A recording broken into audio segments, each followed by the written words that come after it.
Okay.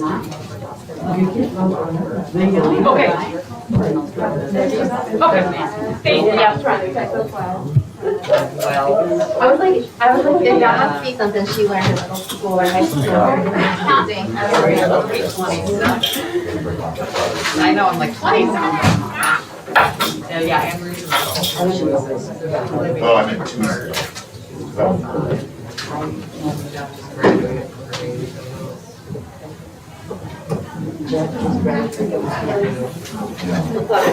He's a crazy guy. Those are crazy. All right, thanks guys, sorry to keep you waiting. I'll call the meeting to order at 6:39. And we'll do, Lisa Gonzalez, present. Kelly Hunt Vanderleet, present. Jessica Lynch, present. Lori Lindsay, present. Suzanne Radzik, present. Lily's Tucker, present. And we will go into the spotlight. Great. I'm of course honored to present our spotlights for the month of January. We're going to start with Natalie Hake, a kindergarten student. What staff say about Natalie? Natalie is a kind student who keeps friendships and makes sure new students in our class feel welcome too. She offers to help other students who need it, and she cleans up without being asked. She is the first person to help a friend clean up if they spilled something. She asks me if I need anything every day, and she is so generous. Natalie works very hard in class too. She goes above and beyond with her effort. She even asks for more challenging work. She also has the best sense of humor when you get to know her, and she adores cats. What students say about Natalie? I like how Natalie is nice to people, and she always cleans up the room. Natalie always reads books to me, and she helps me color in the lines. Natalie plays with me a lot, and she is so nice to me. She is my best friend. Congratulations to Natalie.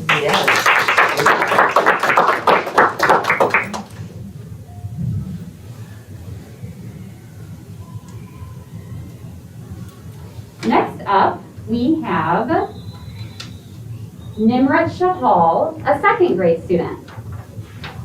What staff say about Nimrat? Nimrat is a thoughtful, kind girl who helps students when she sees a need. I have seen Nimrat multiple times quietly explaining something to another student. She has a compassion for her classmates that shows a big heart.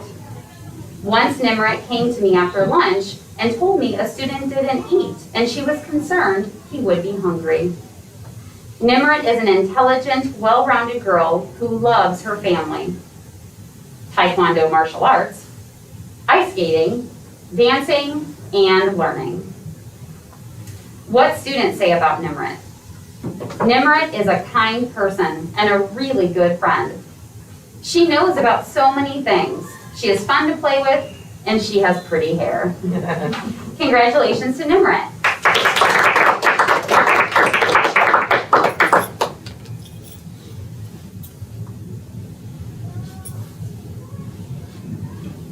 Next up, we have Madison Myers in 5th grade. Come on up. What staff say about Madison? Maddie is a student that always shows patience, kindness, responsibility, and thoughtfulness. She is willing to help all students in the classroom with any concept. Maddie always turns all her assignments in on time and is very organized. Before each learning experience, she has everything out and ready to go. She is one who is kind to everyone in the classroom and is willing to do whatever I ask. Not only is she a tremendous help in class, she is also helpful to me. If there is anything I need, I can always count on her. Maddie tries hard in each subject. She loves a challenge. Maddie goes above and beyond to make our classroom special. Students and myself are proud to say she has worked very hard this year. What students say about Madison? She is a really good friend and helps me when I am sad. She brightens my day. She is super kind and nice. She is always there when I need her the most. Congratulations, Madison.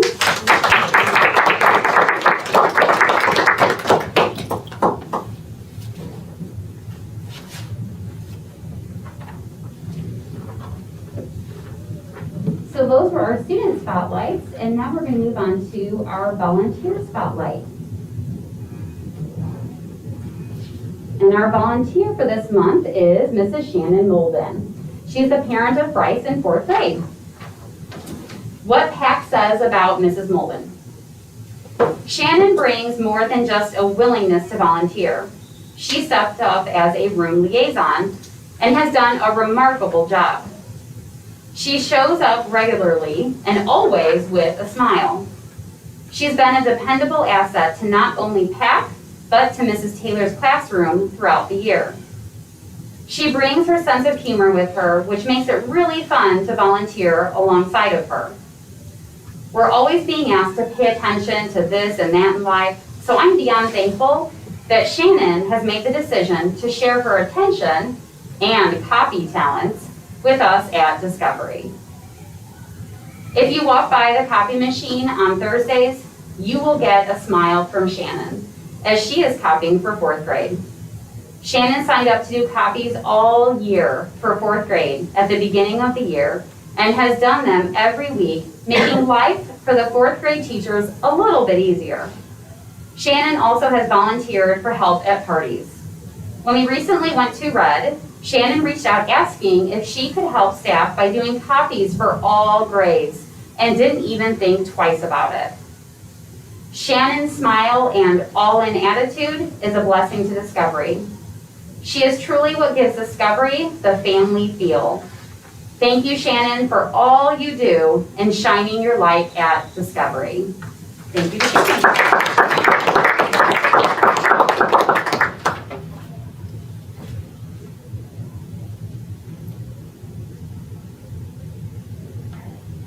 Next up, we have our staff spotlights.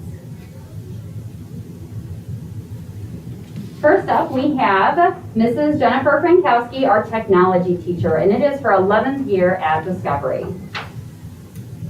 What staff say about Mrs. Frankowski? Jen has worked really hard at making every student's overall experience in technology a positive one. She also does a great job of noticing when a student goes above and beyond in her classroom. I greatly appreciate her support, patience, and understanding with my class. Jen is simply the best. She never hesitates to drop what she is doing to try to help another staff member or a student. She never lets her frustration with all of our tech mishaps show and goes above and beyond to help the rest of us make the most of the technology in our rooms. Jen is supportive and cares deeply about her students and their success. She celebrates their accomplishments and she supports them in their more challenging moments.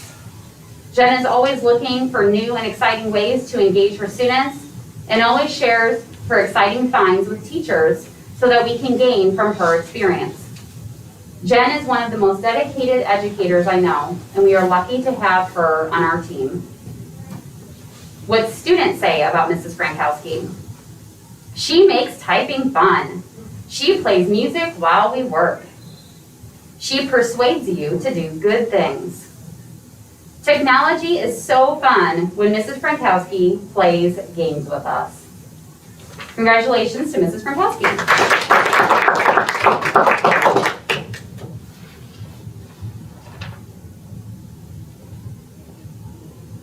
And next up, we have Mrs. Jennifer Havold, our office support specialist, and it's her 2nd year at Discovery. What staff say about Mrs. Havold?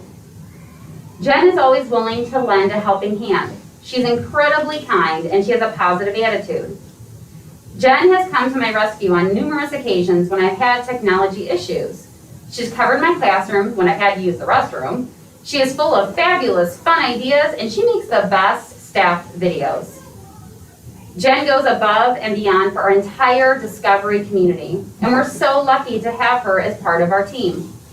Thank you, Jen, for being a total rock star. Jen helps our school wherever she is needed, and always with a smile on her face. She welcomes new families, creates school newsletters, and assists with sharing news on social media. She fills in for staff when they need a break and is a friendly face for students. She is always looking for new, creative ways to improve our school. Thank you for your support and commitment to our school. Congratulations to Mrs. Hubble. And another round of applause for all our spotlights this month. Thank you. And then if you guys would like to leave at this time, that's entirely up to you. But thank you so much for being here. We appreciate it. Congratulations. Nice job, Maddie. So approval of minutes from December, do anybody have anything to add? I'll make a motion to approve. Second. All in favor? Anyone opposed? So the December minutes are approved. And then Alan, financial? Okay, hi everyone. No. We are halfway through the year, so we have another year, at least for reporting purposes. So for the 6 months ended December 31st, sorry. We'll start with the balance sheet, which is exceptionally strong due to our receipt of the Charter Innovation Grant, about $250,000. Our cash was up $223,000 for the period, to a total of $1,357,000 or thereabouts. Of course, for accounting purposes, it's a nice boost to our cash. For accounting purposes, we amortize that ratably over the year, so there's no big blip in the income statement. We do that through the deferred grant revenue account for anyone interested. For the profit and loss for the month of December, we broke even, which is a good month. We had a $241 surplus. Close on budgets, no significant variances. For the 6 months ended December 31st, that makes our cumulative deficit for those 6 months $40,756. Not bad. Again, this is a full accrual accounting, which we discuss every month, and our cash budget is cash in, cash out is still quite good, but we measure our operating performance on our all-in GAAP budget, which has been blessed by the auditors several years in a row now. So 6 months ended year to date, we have a deficit of $40,757. So again, we're waiting for the forgiveness of the PPP loan, at which time $507,000 comes into income and produces a surplus, which we've been expecting this year. The forgiveness, I'm going to have Miss Kiki, who, by the way, Kiki was working at NEO today, who we also do this for. And so I asked her and Maria, sort of the full team, to come to attend this tonight. So Kiki, give us an update of the PPP forgiveness, please. Everything has been resubmitted and we're just waiting here for pay. Yeah, we've been having some fits and starts with that, and not unusual, especially for a loan that size. For $150,000 and less, it's pretty much automatic. Yeah. $507,000, they've asked us to resubmit some things. The deadline is really not imminent. It's not, yeah, quite far away. Yeah, so we expect that to be forgiven and added to our income, which will produce a surplus that we've been expecting.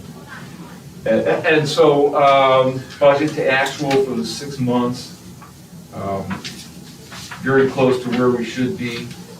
Our revenue is up about 1% for the 6 months, favorable.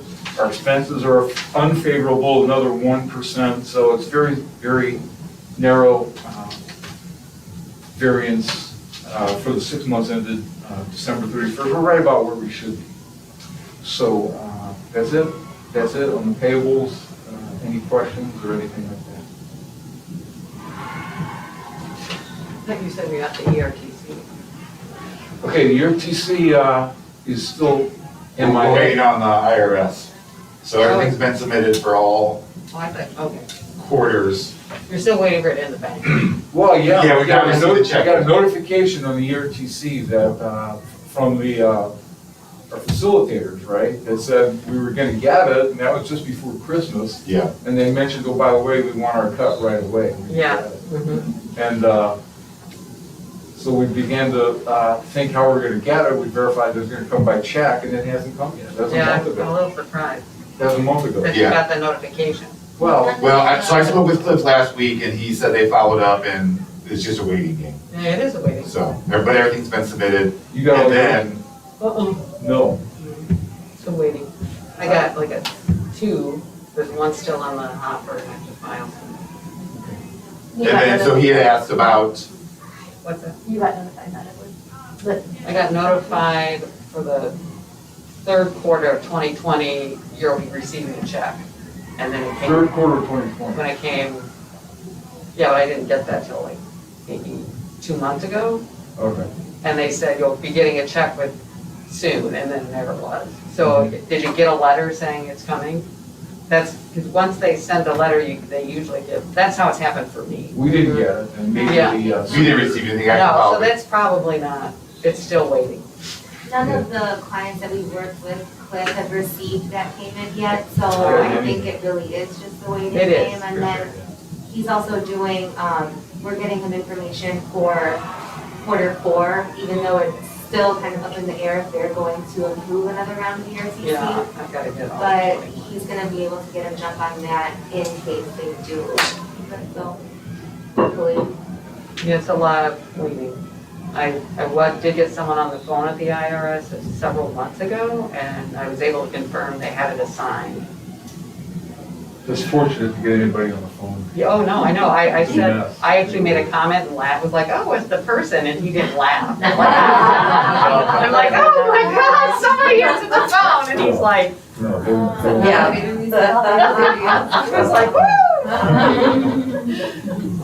So anyway, you're not, yeah, that seems normal. I just, because of that notification you mentioned, I was thinking maybe, like, you got that official. No, I don't know what we got. We got a notification. Yeah, he said they followed up and everything's good, so Yeah, I don't know. that's- I believe it. He's So we're doing getting it by someone. check, which is how you got it. It's, yeah, I think they do checks. So these are big numbers. I They're mean, big numbers. These are crazy numbers. We're looking at this receipt that's been approved, 327,000, of which we owe them 48,000. So this is a nice little niche that they found there. But that's just one quarter. Yeah, That's one quarter. you guys got big. And so it's not our concern, but it's taxable for companies that get these things. It doesn't matter to us. So this is quite a nice thing. Yeah. So everybody's waiting for that. That's it. Thanks. a motion to approve. Second. All in favor? And that's for the court and payables. Any public comments? And then items for discussion, the recruitment. So I sent you guys all the rubric, and I know that there was some feedback on it.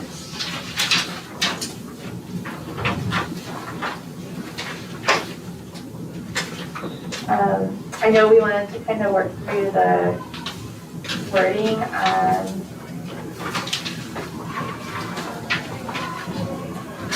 what is it, number, what's this one down?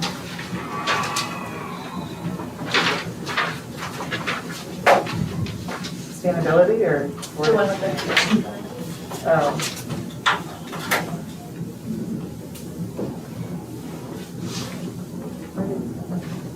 Oh. The family, family development and education. So, you guys have any ideas?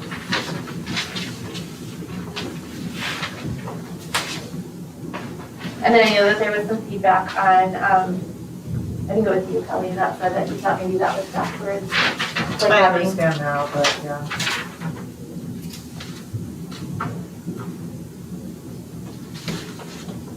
I think it's a nice tool.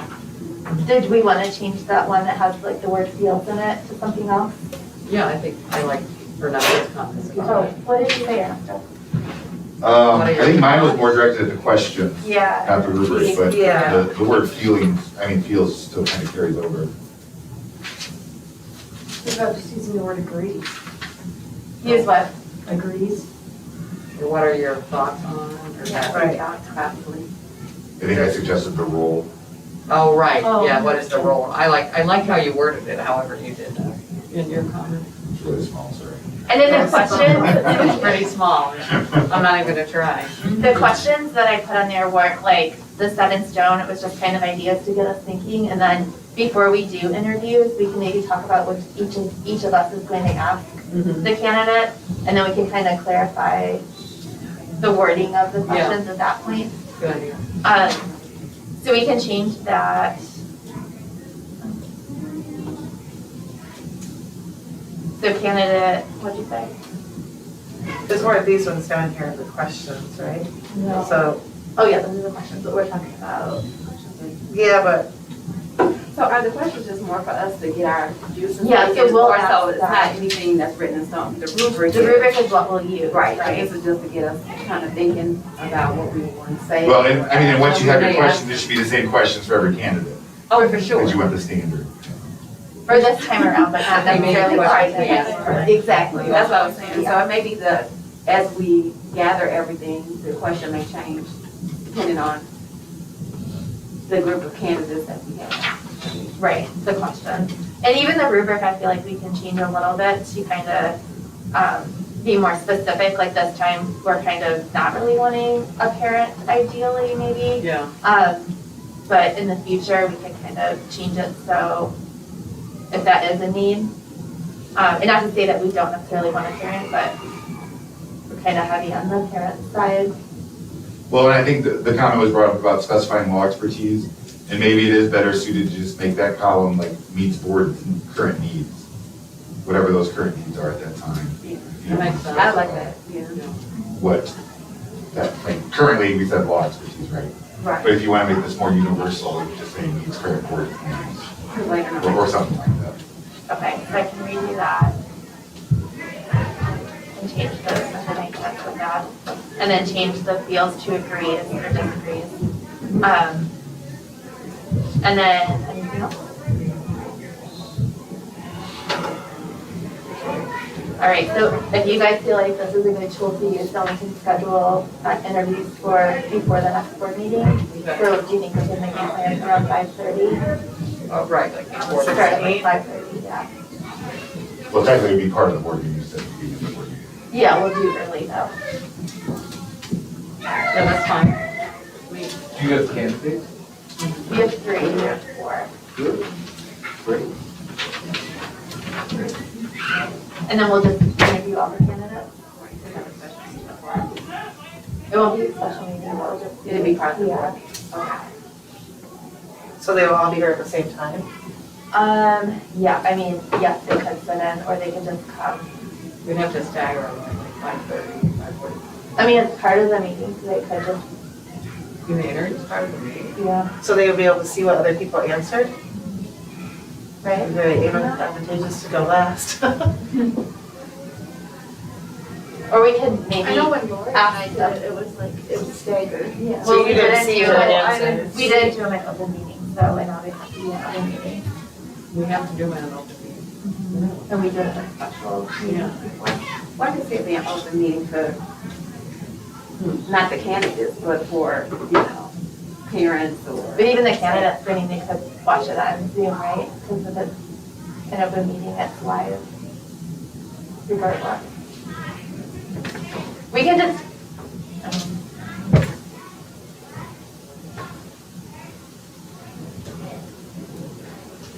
we can stagger them and ask them to come separate. I would stagger them, because I think even if it's public, it would be maybe awkward for everybody, everyone's in the room, like the other candidates. I would think they would all prefer not that, I would guess. Just my opinion. And I think it might affect their answers. Yes, right. Yeah, so we can give them a time to come and, okay. So like 15 minutes each of them? All right, so I will get that. Interview and that's not what we're. Right. Good point. Okay, so we'll get that scheduled and sign that for the next meeting. And then if you guys have other questions, kind of jot them down, and then we'll just split them up, divide them up before the meeting. School calendar? Yes, so the print copies in front of you, adjusted the spring break to match up with Dunelands. Otherwise, it's 180 days, just like it has been for the past many years, which is the minimum for the state. Like the current school year, next year's school year, we followed suit with the e-learning days, taking the place of some of those snow makeup days on the front and tail end of spring break. And then also the October one being the work day for teachers at the end of Q1. And then the additional e-learning day we added this year was November 2nd to assist with family conferences at the end of Q1.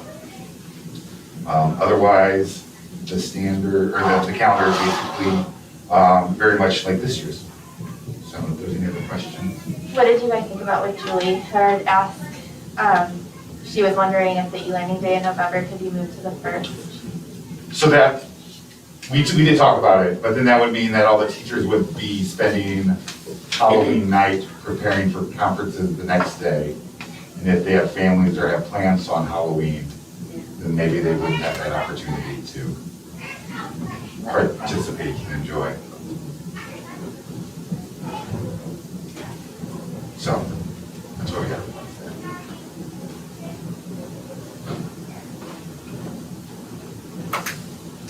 So they're all early release every Wednesday except that Wednesday's in Yeah, and then the November one, we swapped and did have the early release on the 16th of November. Oh, I see that, okay. So there's. So there's still one in November, it's just the second week, sorry, the third week. And then the e-learning days in March would be the 17th and the 27th? No, 24th and then April 3rd, the day before break and the day after break. Oh, yeah. Oh, this is the new calendar adopted. Yeah. Okay, got it.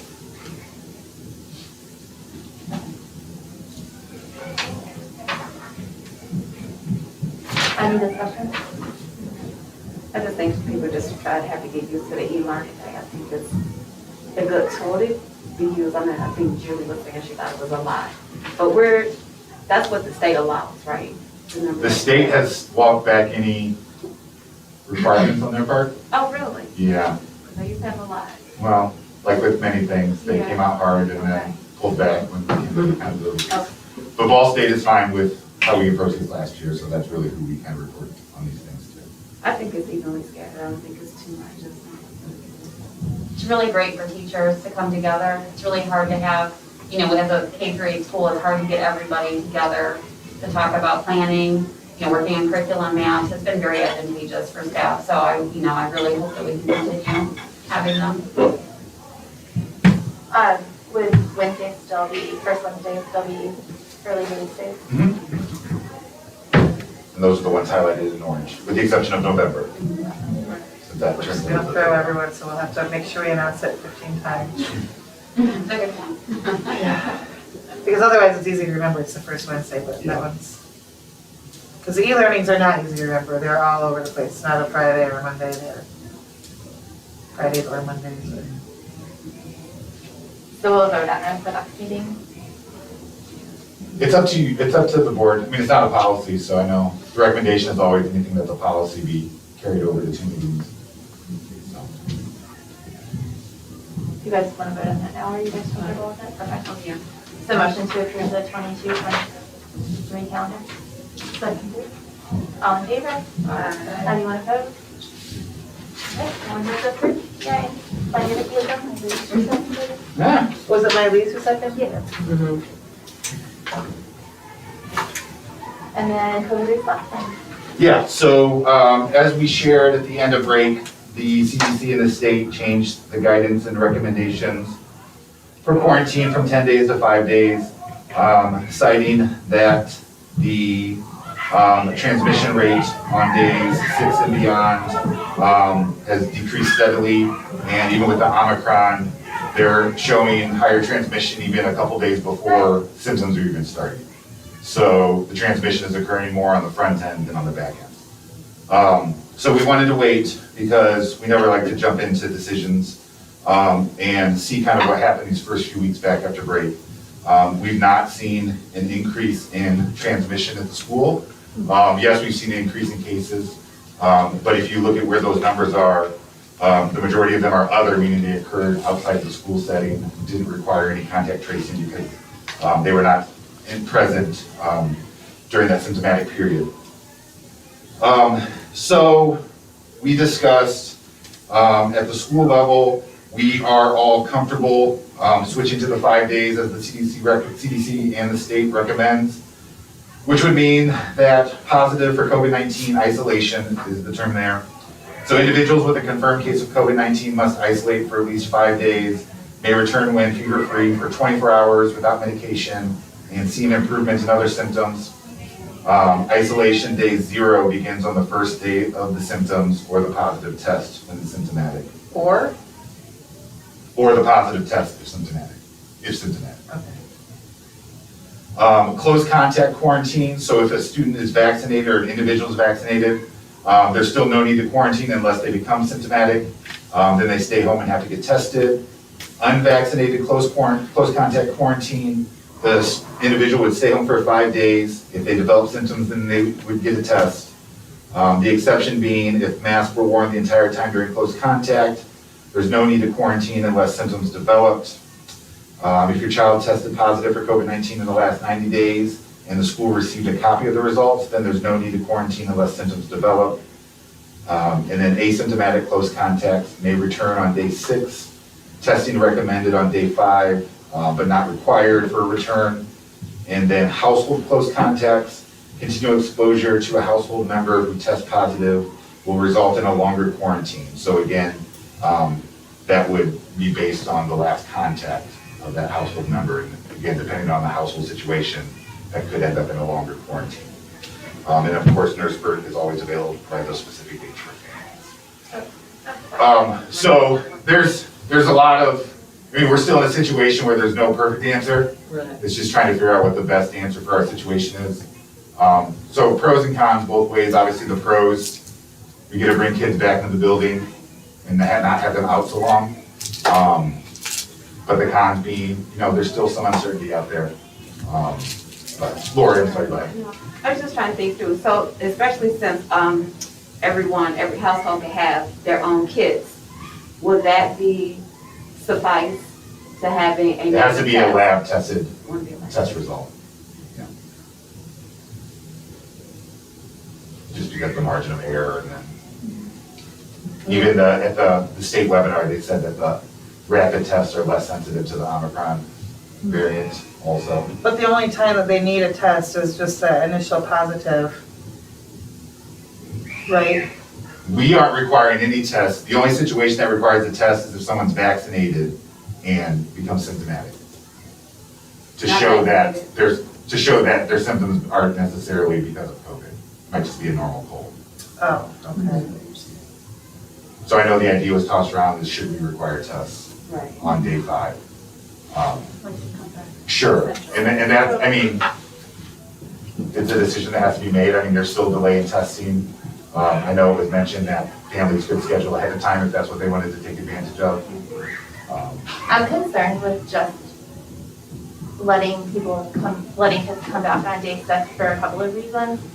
Mainly because there's still gonna be periods where they're not masked in school, and that's one of the CDC requirements. And that's why it's crazy to me that so many schools are going to this model, because at lunch they're not gonna be masked.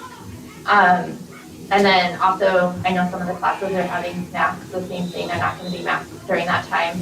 And to put that on the teacher to try to keep track of who needs to be masked and who doesn't, I feel like it's just a extra thing for them to keep track of when they're already really busy keeping track of everything, plus COVID and being short-staffed and all the things.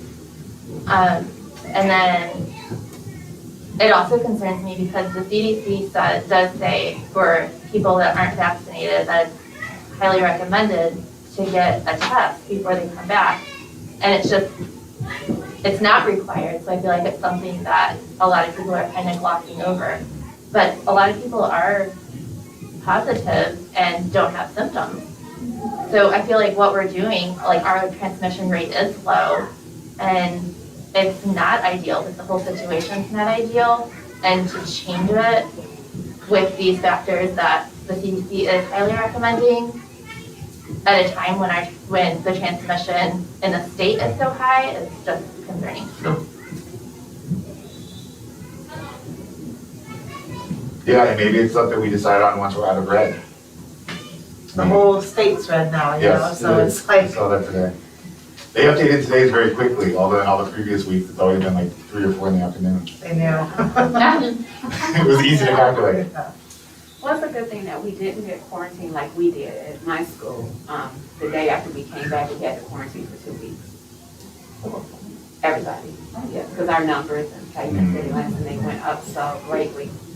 And most schools, you know, even though we're testing, we're a high school now. I just get worried for the little ones, because I know they were talking about the 5 and under and all that, you know, vaccinated, but we can't put that on parents. I just get worried about the little ones. So I hear what you're saying. I agree with you, but it's like we want them back in school. It's like, you know, they're not helping us make any of these decisions. But we haven't had that kind of outbreak with our little, like, where the teacher No. is having to. There's currently 27 on quarantine, 27. What does the number have to be for it to be considered outbreak? So they pulled back and they won't give a number. Oh, So by Indiana code, anytime you have 20% of your building out for the same reason, you have to report it. It doesn't mean anything. There's no automatic shutdown. You have to report it to the state and then discuss with the state the situation and determine what the next steps might need to happen. So we don't have to. But talk about it. there's no guaranteed quarantine. 20%. There's no guaranteed automatic number at this point. Well, and it gets tricky because where was it acquired, right? Like, if it wasn't acquired here then. Right. So us talking to our local health board, that's kind of gone away. I thought we were kind of like having those conversations back and forth with them. Things were happening. When we reach out, I mean, there's not been a whole lot of communication from them. We get the bi-weekly, weekly webinars from the state health department. Every other week they do one that's specifically geared at schools. But they do the general local health department one weekly on Tuesdays, which I try to either watch live or watch the recording of. Most of it isn't necessarily about COVID or schools, it's kind of about health department issues in general. And on their website, they haven't updated any recommendations that Stamp sent out that initial letter Yeah. about masking. Yeah. It just says to Well, state and guidelines. the last, I think, official posting they sent us was when they were talking about the possibilities where you could ease up on mask requirements when everyone's in blue, which happened right before everyone went to orange and red. So it seemed poorly timed at that point too. So, Yeah, it feels very counterintuitive to ease up at a time when everything's ramping up, but as a, you know, I understand both sides. My child's been out 3 times, so 30 days with 2nd grade have been at home, you know, so, and she's been asymptomatic, so I understand that you need to wanna come back, but it's very tricky.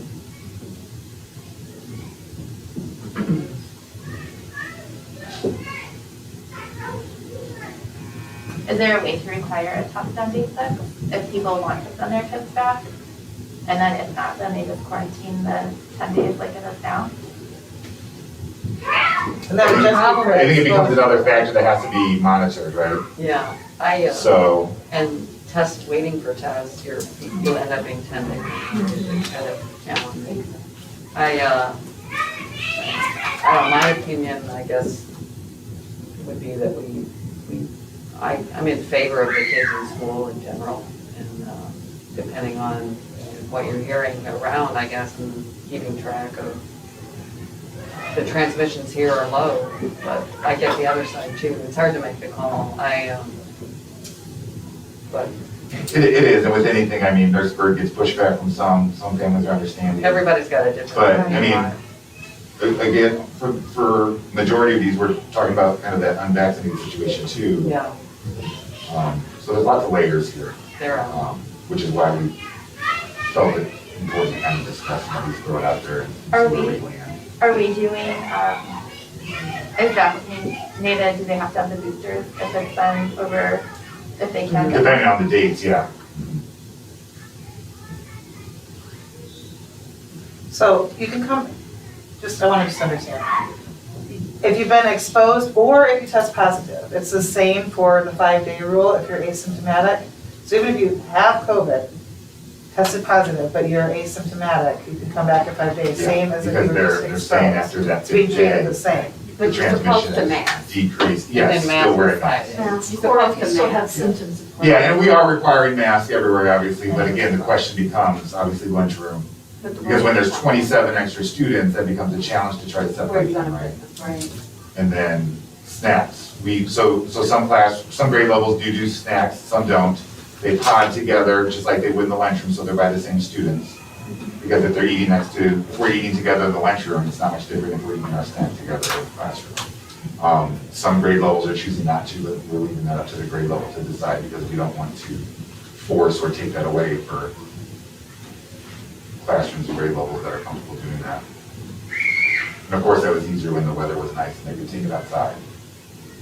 And so for our students who happen to be quarantined, they're still getting their work, through Yeah, Google Classroom, nothing's changed on that front, you still have all that. yeah, work is being provided to them. Not necessarily live instruction like last year we were doing virtual, Right. but work is being provided to them. Teachers are working really hard, very hard. That's the only thing I worry about too, having those two models as well. And then Lisa threw out, I think, the suggestion of the N95s, from day 5 to 10. But then you were saying you didn't think that was. We checked in with nurse about that, and those are really supposed to be fit tested, is that what it's called? Fit tested?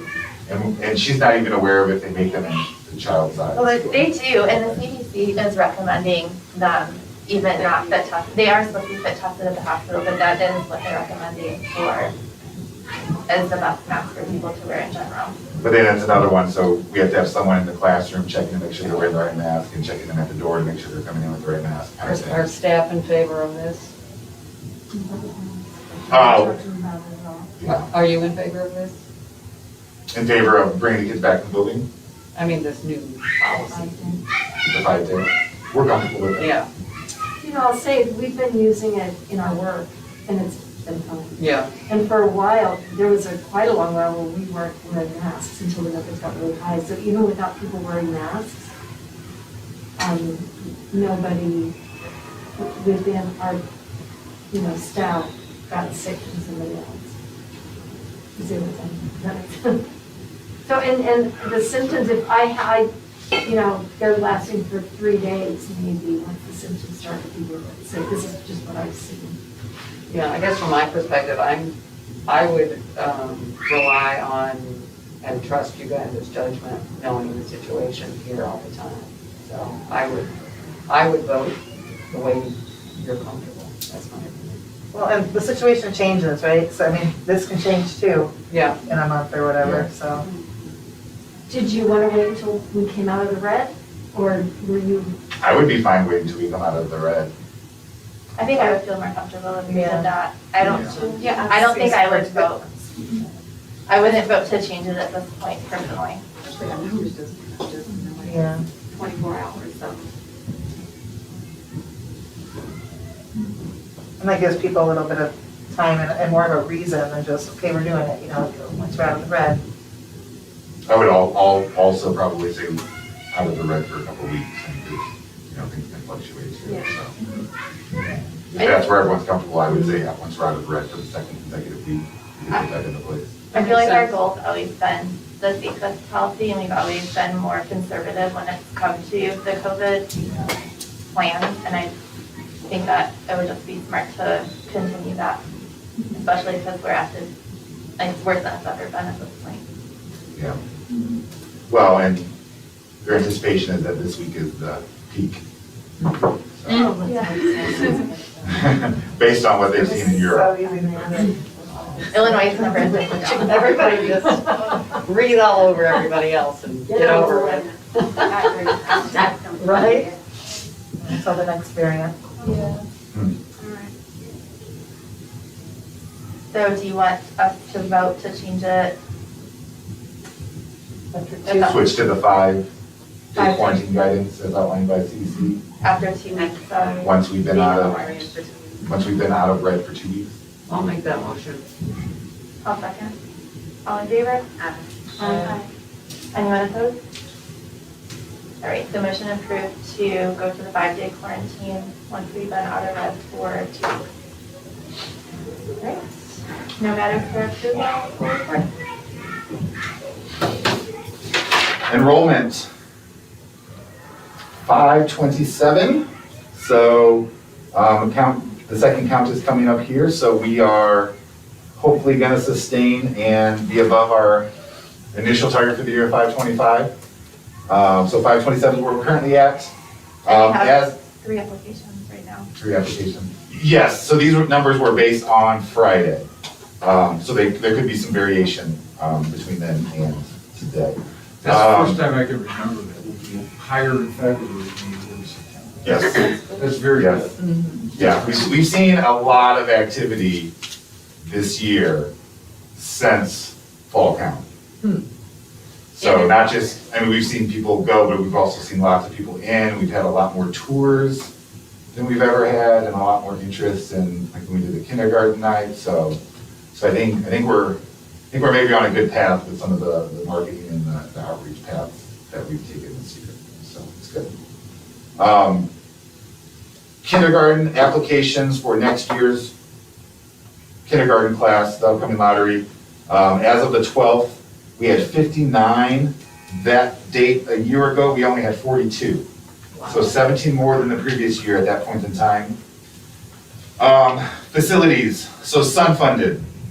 I had mentioned at the board retreat about this idea of exploring solar.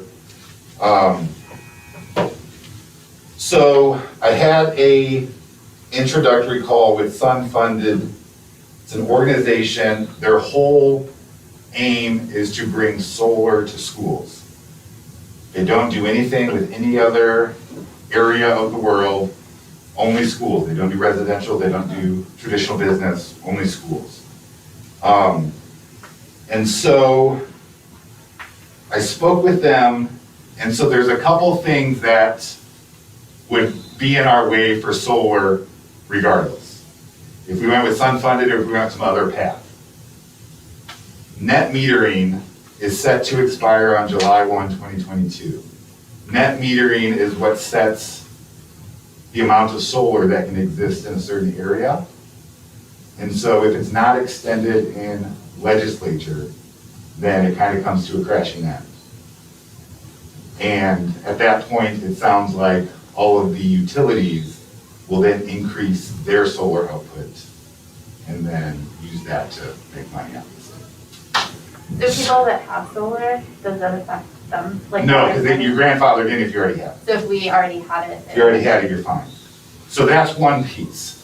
The second piece, each utility sets or works to set the max amount of solar you allow in your service area.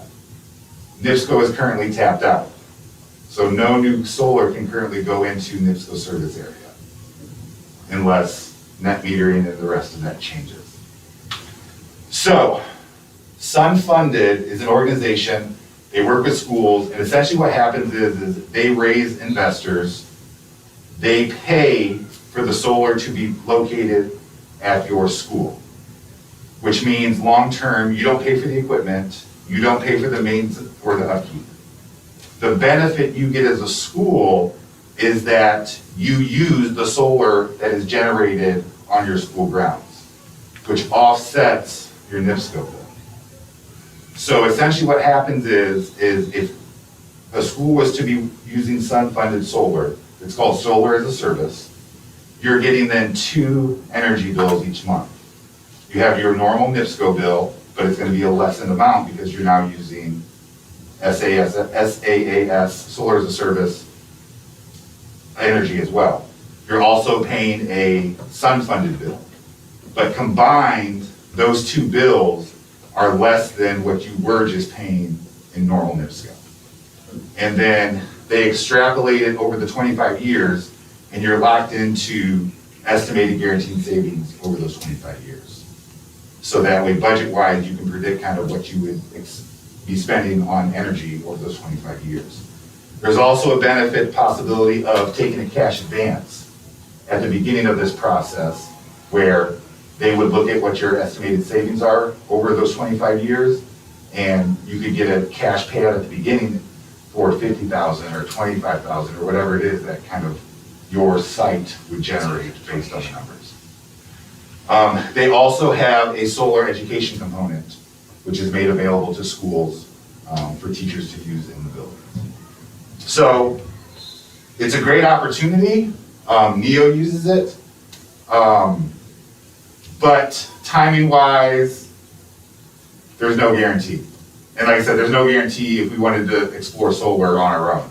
You could, of course, buy your own solar panels and do it yourself, but then you're paying for all the installation, you're paying for all the maintenance. With sun-funded an organization like that, solar as a service, it costs you nothing but the space. What's the downside to it? The downside for us would be figuring out where the solar panels might go. The roof is always ideal. It just depends on the status of the roof and the layout of the roof. Of course, there could be new construction like carport type things, where they're on the tops of the carports and parking lots. And then another alternative might be to remove some trees and put it, I mean, we do have some space, but again, that's kind of a cost benefit. It's also a 25-year commitment. Yeah, that's a lot. It's 25-year 25 commitment. years. Yeah. The money you pay to them is the least, basically the least, but, yeah, because they. Well, you're paying for the energy that the solar panels are generating. But at the end of the day, what you're paying is less than what you would have been paying if it was only NIPSCO. No. But, I mean, for- Well, but they base it, they base it also on the expected increases of the utilities as well. And you said it's guaranteed, that part, right? It's guaranteed to be. So there's always, of course, some potential, but. Is there any, how long have they been doing this? Is there any history, other client? I mean, you said. Yeah, so So NEO is about 8 months into the installation, although they installed solar panels late in 2020. It didn't get started till second quarter of 2021. So we think they're saving money. It's not exactly sure how much yet, right? I mean, Saving at least. but also it may have been this advance payment. They also donated $50,000. They did. It comes in very handy. And so I believe Valparaiso, in the folder, there's other informational pieces. I believe Valparaiso and several other universities in the state. And then they're starting to expand outside of the state because of obviously this whole net metering situation. So what's the advance payment for? If you wanted to take advance payment on potential What you're savings saying, down the you'll road. get less of. Yeah, it's probably it's net present value. Yeah. So what would happen if, I mean, obviously I hope, and this probably won't happen, what if Discovery ends as a school? Does the contract end, or? So that would factor in, so what happens is the next step would be a leadership meeting. So with myself, administration, board members, and Alan, and they would go through kind of an evaluation process to determine if there's value in working with Discovery even. So there's no guarantee even that we would qualify with them. Because obviously, they're trying to put a portfolio together and generate enough energy in these solar fields to then sell to investors. So I did ask that, how something like a charter school plays into that when you're looking at 7-year terms at the max. And he said that just kind of becomes a factor in the overall equation. It's not a stopping or a halting point for anything. So Or we'd what be if we ideal- move, what if it doubled, what if it, we got half size, I mean, there's a lot of, and maybe that doesn't matter, but Yeah. those all would be concerns. I think it would be ideal for them, I think they'd love to have this Yeah. possibility. It's So, definitely worth looking into it. so that would be the next step, and so the benefit, he said, for continuing this conversation would be having the next meeting. If we feel comfortable, they'll do the kind of this audit and give us this data at no cost to us. But if it looks like a project that they would be able to benefit from, that becomes another school that when they're talking to their people at the state, that says, here's another school that is going to be missing out on cost savings because of the end of net metering, right? So it becomes another tool in their portfolio to give reason why net metering and all of those pieces that we need to be extended to extend. We explain net metering again? Net metering is allowing solar in the various utility service areas. So it's set to expire, meaning you can't add new solar beyond July 1, 2022. It sounds like something that the, It's a regulating. State code, yeah. and probably something that energy departments are not. Yeah, a fan and of. so the way he very frankly put it was, once net metering ends, then NIPSCO is gonna start putting up solar fields, and that's the energy they're gonna start selling to households. Because why would you let households do it themselves and get money out of their pockets when they can sell that same energy? So, And it's already started. yeah, like I said, it's set to expire July 1. I think it's great to look into, especially with us being a green school. Yeah. It wouldn't So, hurt. it really, there's no harm, and if we go through this next step, and it looks like there might be a fit, we would have to sign a MOU, and it just means for the next year, we wouldn't be exploring any other solar options with anybody else. And like I said, depending on what happens, it may turn into nothing, but it's gonna turn into nothing with anyone if the net meter piece doesn't change. Well, what if we signed the MOU for a year? It would still end at July 1 if we didn't file. Yeah. Because we wouldn't be far enough in the process to be grandfathered in. So, If you don't need us anymore, we'd like to be excused, because we're gonna try to beat the late effects. yeah, Yeah. make sure you check the mailbox. Yeah, well. I'm not sure what else might be in there besides the Huntington. Suna will be living down here again, so I don't know. Almost done? I think. I keep driving by, it still looks the same. That doesn't it though? Yeah. Thank you. It's only a year late. Not that I want to stress. I'm sure it'll happen. I think so. Yeah, someday. I think so. So anyway. Thank you. All right, thank you guys. Good night all. Good to see you guys, take care. But yeah, the whole idea of net metering is very confusing, and that's what I have to explain to you. I understand now. It's a regulated It's industry. in general. control over solar. Yeah, which is so anti-capitalism, but all of regulated utilities are, that I get that. Well, we're But it's a planning, state law or a federal law? State. Yeah. Yeah, because they're fine in other states, that's why they're expanding. Do you want us at the meeting then? Yes. we're going to Bud Ford. Good. My baby, this is my first time. Oh. Having mommy issues. All right, let's hurry. Okay,